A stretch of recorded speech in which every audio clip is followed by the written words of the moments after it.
गणाधिपते नमो श्रीमात्रे नमः देवाय नमो महालक्ष्मीदेव्यै नमो श्री महाविष्णवे नमो ब्रह्मा विष्णु महेश्वरूप श्री दत्तात्रेयाय नमः श्री दत्ता शरणं मम श्री पांडुरंगाय नमः श्री पांडुरंग शरणं मम ओम नमो नारायणाय नमो भगवते वासुदेवाय नमो गोविंदाय नमो अनंत पद्मनाभीश्वराच्युताय नमो पद्मनाभ दामोदयादेवाय नमः माधवाक्षधन्वंत स्वरूपाय नमः श्री विश्वावसनाम संवत्सरे श्री विश्वावसनाम संवत्सरे दक्षिणायने वर्ष ऋतुवौ श्रावणमासे बहुलपक्षे शुभवासरे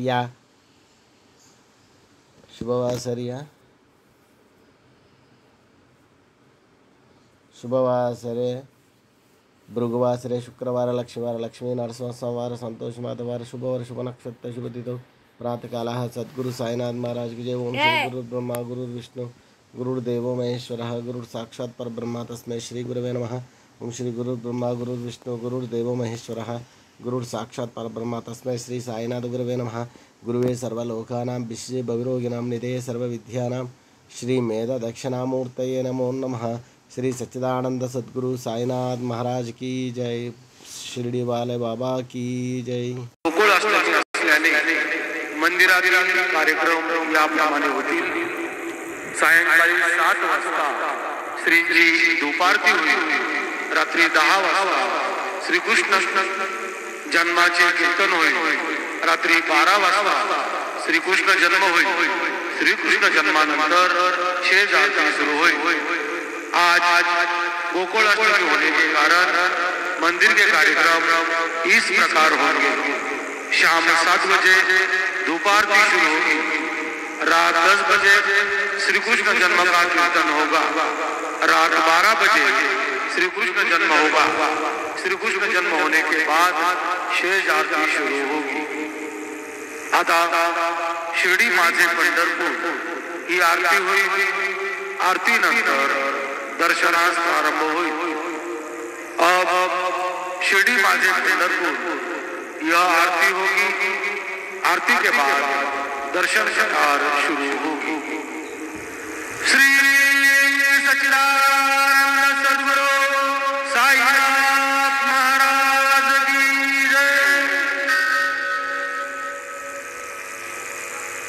हरि ओम इदं विष्णुर्वेदग्रवेत्रे धानि दधे पदम् समूढमस्य पाकुसुरे सवाहा अम्बे अम्बिके बालिके नमानयति कष्टन सस्य शुभकाः सुभद्रिकाङ्गां पीलवासिनीम् दुर्गिरे स्मृता हरे शिवेति मशेष जन्तु स्वस्यै स्मृता मतिमतेव शुभान् ददासि दारिद्र्य दुःख भयहारिणिका त्वदन्या सर्वोपकारकरणाय सदार्दर्शिता कृष्णाय वासुदेवाय हरये परमात्मने प्रणतः क्लेशनाशाय गोविन्दाय नमो नमः।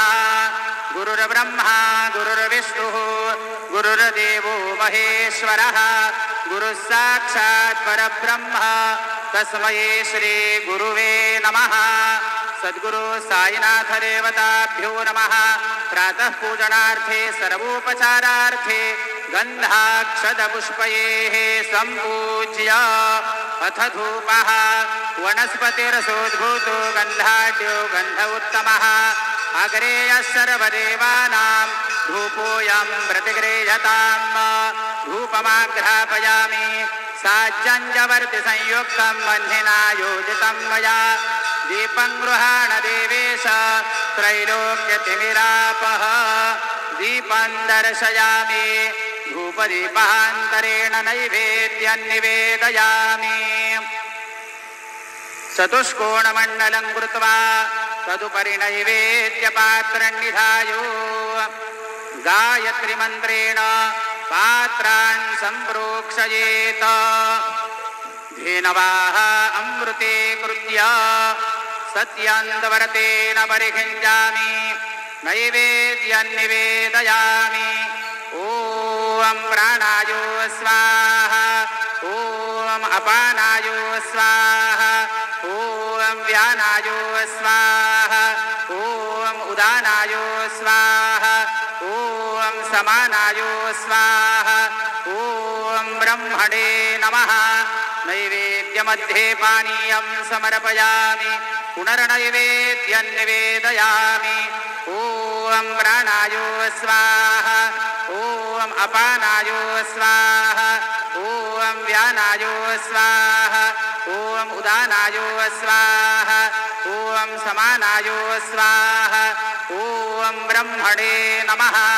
नैवेद्यं समर्पयामि हस्तप्रक्षालनं समर्पयामि मुखप्रक्षालनं समर्पयामि करोदवर्तनार्थे चन्दनं समर्पयामि।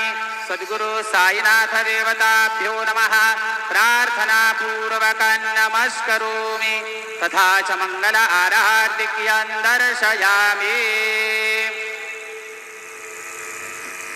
शिर्डी माझे पंढरपूर साई बाबा रमावर बाबा रमावर साई बाबा रमावर शुद्ध भक्ती चंद्रभागा भाव पुंडलिक दागा पुंडलिक दागा भाव पुंडलिक दागा याभो याभो अवघे जन करू बाबांचे वंदना साईंचे वंदना करू बाबांचे वंदना गणू म्हणे बाबा साई धाव पाव माझे आये पाव माझे आये धाव पाव माझे आये।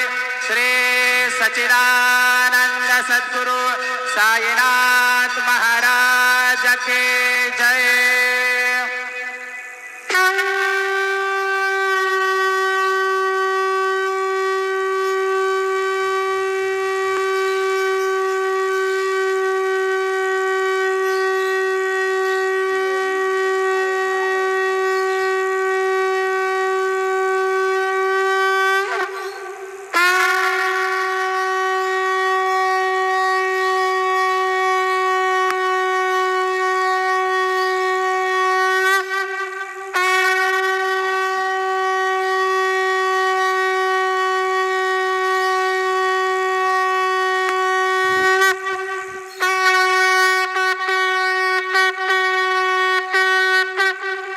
साई भक्तों के लिए गोकुलाष्टमी का पर्व दिन शुभकामनाएं। जय श्री कृष्ण परमात्मा की। ओम जय श्री कृष्ण। जय पंढरपुर पांडुरंगा।